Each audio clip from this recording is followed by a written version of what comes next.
They praised you for your stillness, but they never asked you, what did it cost you? That's the quiet tragedy I think so many live through without words, to be admired for the shell that you're maintaining while your inner world really is fracturing. See, composure becomes this costume, and poise can become like your prison.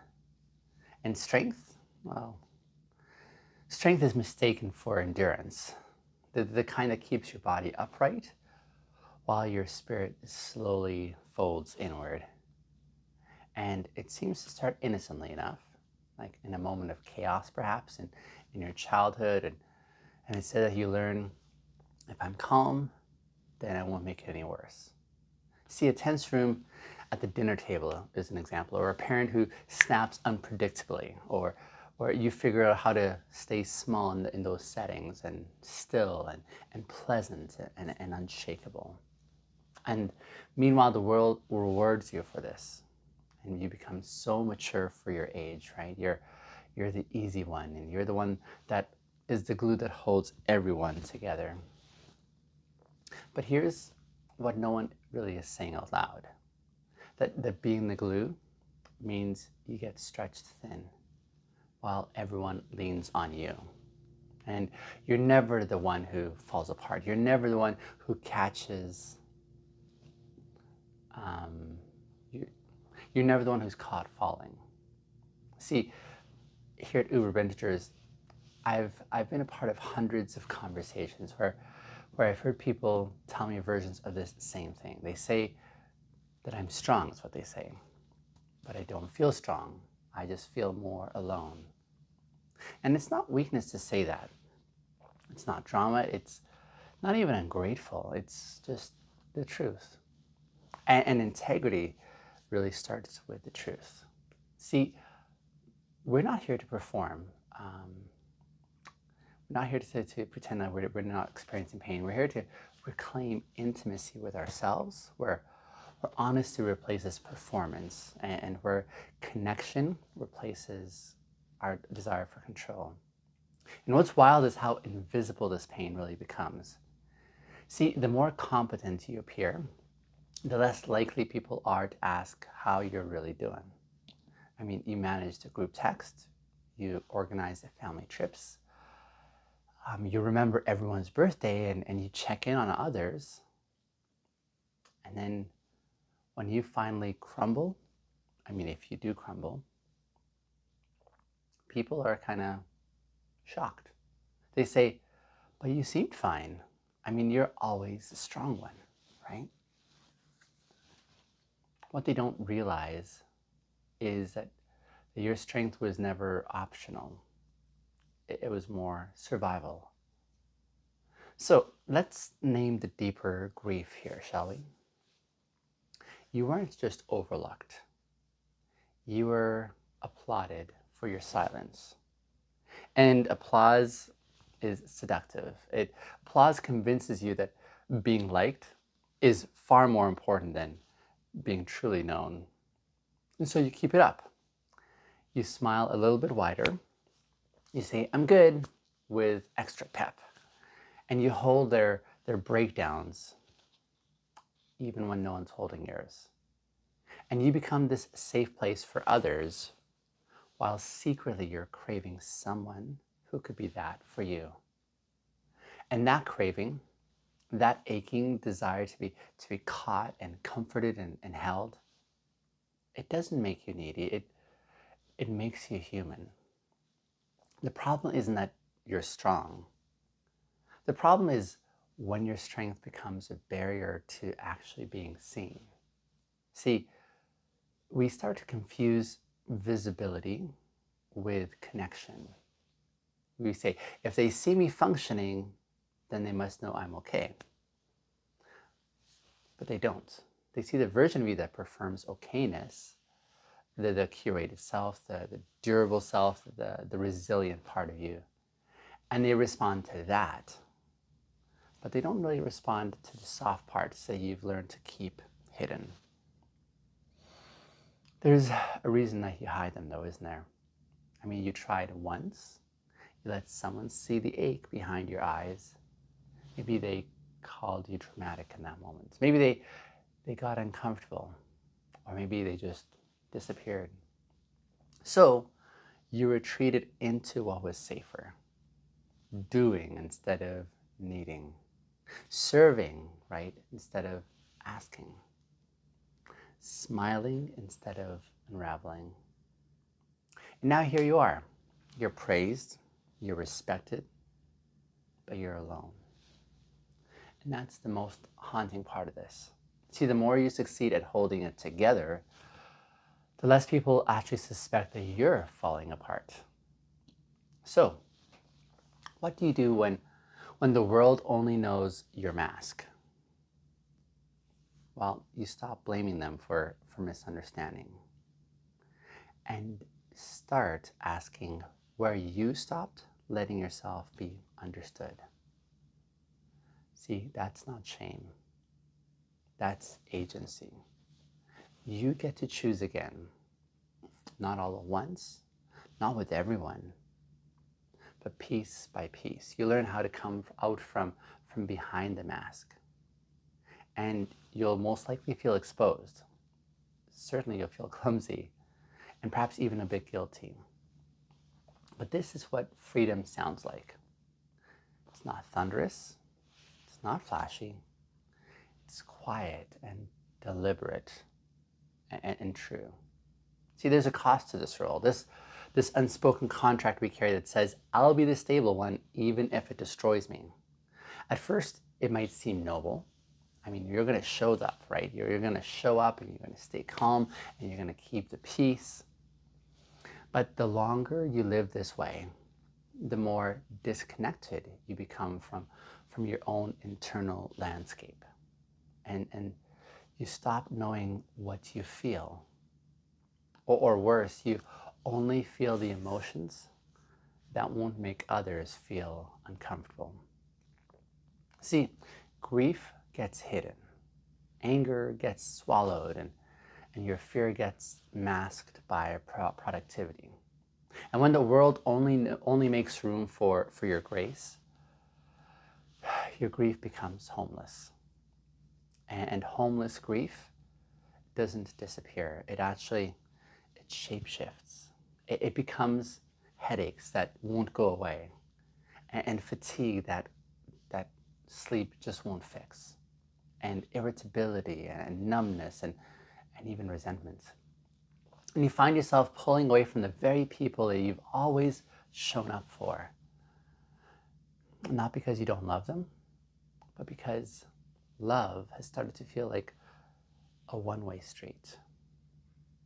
And here's the part that most people never really admit. You start to resent how loved your false self is. They adore the version of you that's always composed, the one that doesn't need too much, right? The one who offers space, but actually doesn't take any. And deep down, you begin to wonder, would they still love me if I let it all fall apart? If you cried mid-sentence, for example, if you stopped performing the calm exterior, if you said, I'm not okay, and I don't want to fix it yet, would they stay? Would they shrink? Would they change the subject? Or would they finally see you? This is where many of us start to fracture. Not from one huge event, but from the slow erosion of never being fully met. It's this pain of being emotionally orphaned while we're surrounded by people. They like your composure. They benefit from your consistency. They lean into your reliability. But none of that means they actually know your soul. So, what does it mean to live with integrity when the world prefers your performance? It means learning to feel again.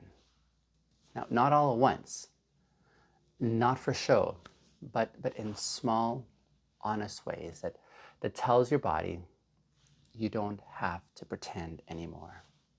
See, sometimes that means that you're naming the feeling beneath the smile. Sometimes it means you're letting the tears come through without rushing to clean them up. Sometimes it means choosing not to go to the gathering where you'll have to play the role again. And sometimes it's as simple as, and even as powerful as just saying, I'm actually tired of being the strong one. Not as a collapse, but more as a reclaiming again. A declaration that you matter as well. Not just as a helper, not just as a container, but as a full human being with limits and longings and your truth. See, here at Uber Bintegers, this is where so much of my work begins, I believe. Right at this intersection, if you will, of honesty and dignity. I want to help people relearn how to tell their truth without losing themselves. And here's what I'm finding. I'm finding that real connection does not begin with strength. It actually begins with truth. And strength may earn you applause, but truth will offer you intimacy. And intimacy is the thing that I think we have secretly been craving all along. It's terrifying though, yes? To trade your composure for vulnerability. To let people see the tremble in you, to admit I don't have it all together, and I never really did. And some people wouldn't know what to do with that. They'll flinch, they'll fumble, they might even fade. But there are others, the right ones, who will lean into that. They'll say, thank you for showing me the real you. That's who I wanted to know all along. And the irony is that the very thing that we fear, which is being seen in our mess, is what makes people feel safe enough to be real with you as well.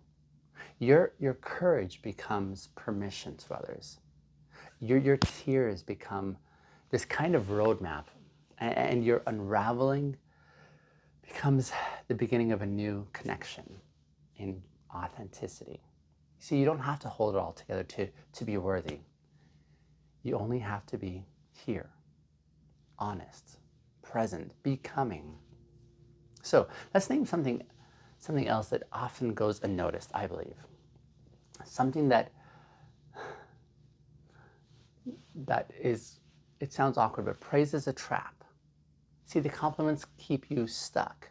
When they say you're so composed, you're the rock that everyone counts on, you always know what to say. These kind of comments, they can be a trap. And you start believing that your value only exists in this role that you play. And so you stop asking what you actually want, what you actually feel, what you're actually carrying. Because the fear is this: if you drop this role, will there be anything else left? That's where it gets real.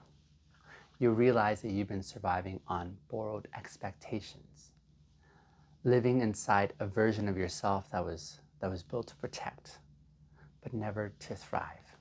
And so you show up for others, but you can't feel when they show up for you as well.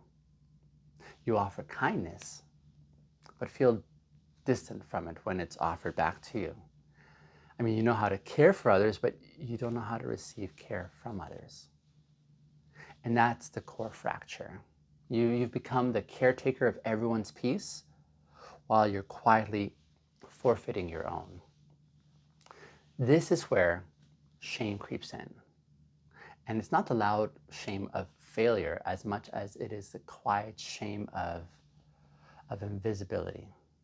You walk into a room where you're needed, but you're not known. Where you're loved for what you do, not who you are. And where people call you kind and generous and selfless, but they don't even know your middle name or your favorite song or your deepest fear. It's a dissonance that makes your chest ache. You're not loved. You're just unmet. So what does healing in this setting look like? It starts by grieving who you had to become. Not judging or not resenting, but just grieving. Grieving the childhood where you had to grow up fast. Grieving the relationships where strength was your only currency. Grieving the systems that praised your silence and punished your softness. And then you start to tell the truth.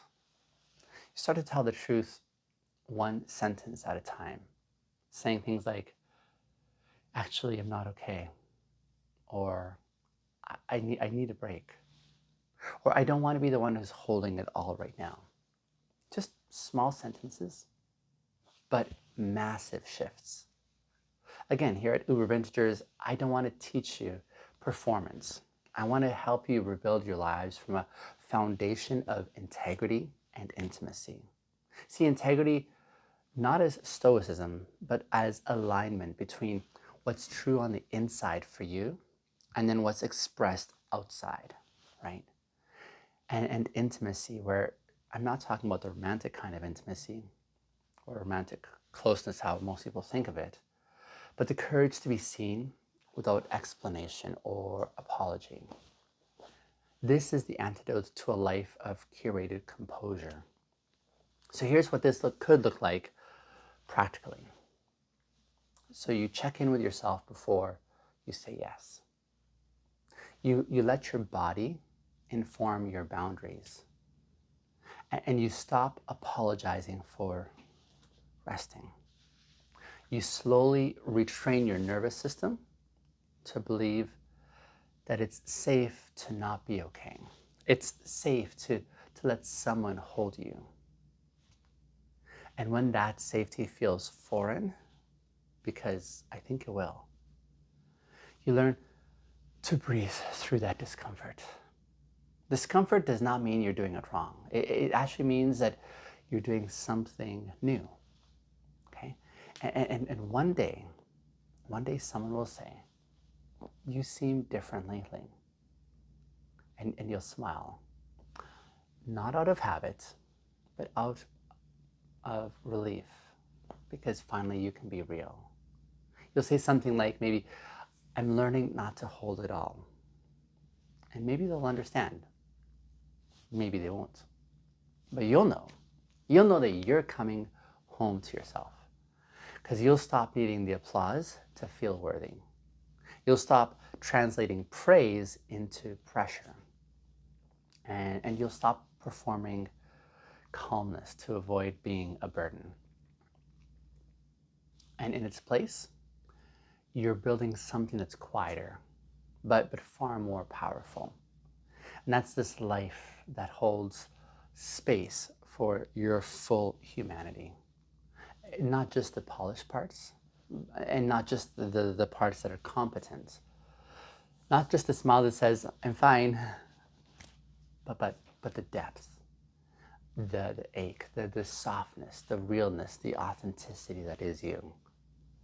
And this is where love lives. Not in your perfection, but in your presence. Healing isn't this grand gesture. It's not a public unraveling. It's not even about finally telling everyone how hard it's been. It's more subtle. Your healing is private at first. It's almost invisible to the world that only knew your strength. It's the moment that you sit in your car after holding space for everyone else, and then you whisper, ooh, I need something too. It's the moment that you stop mid-text, where you're typing no worries at all, and then instead you delete that and write, I actually don't have the capacity for this right now. It's the pause before offering help, or where you check in and ask, do I want to, or do I just feel obligated? Here's the quiet rebellion of choosing yourself before the role that you've been accustomed to playing. And you'll be tempted to go back, yeah? to default to your poise, to be the fixer or the calm one or the rescuer. The temptation will still be there. The role still gets praise, right? It still gets included, it still feels safer and familiar. But each time you choose to stay with your real self, each time you choose honesty over optics, you're building something sturdier than your composure. You're building trust with yourself. And the self that you begin to meet, it's unfamiliar at first. This is the raw part of you. It's not always together, but it's true. And true is where real connection actually begins. So, what does life look like after the mask comes off? It's messier and also more alive. See, conversations are deeper and boundaries are clearer. And joy feels earned and not necessarily performed. You still show up, but not at the cost of self-erasing. You're still strong, yes, but not in the brittle kind of a way that breaks quietly under pressure. And you're strong because you've learned how first to be soft. There may be grief for the years that you were invisible in plain sight, grief for the friendships that only knew your mask, grief for the parts of yourself that you buried so you can make others feel more comfortable. But grief is not the enemy. Grief is a teacher. Grief, it's a sacred unraveling that clears space for what's real to emerge. And once you've actually met yourself in that raw space, you can actually finally be met by others as well. Not just admired, not just praised, but actually seen and known and loved in the right places that you once were hiding. That's the intimacy I believe that we've been starving for. Not proximity, not performance, but presence. So if this is you, if you've been applauded for your composure while you've been quietly unraveling for years, here's what I want to leave you with, that could hopefully shift your perspective. You don't have to hold it together to be held. Say that again. Write that down. You don't have to hold it together to be held. Let it disrupt the script that you've been operating by. You don't have to hold it together to be held. Not anymore. And if you're wondering what to do with this revelation and how to live it out, here's a place to consider beginning. Start noticing where you disappear, or trace the moments where your truth gets muted for the sake of harmony.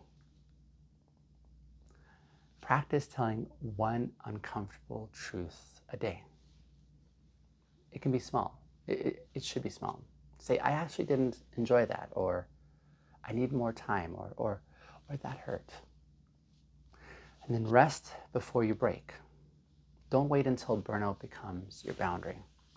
Let someone in, even 5%, someone that you trust. Tell them one real thing and let yourself be met in that moment. And if that maybe feels too big right now, even if these steps feel far away, just maybe begin with this. Refuse to abandon yourself for approval. Not this time. Not anymore.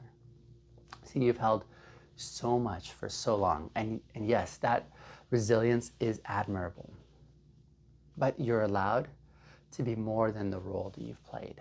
You're allowed to be messy and to be human and to be unfiltered and a human who's in process. You're allowed to be and still be loved. You held it together, and now it's time for you to come back to yourself.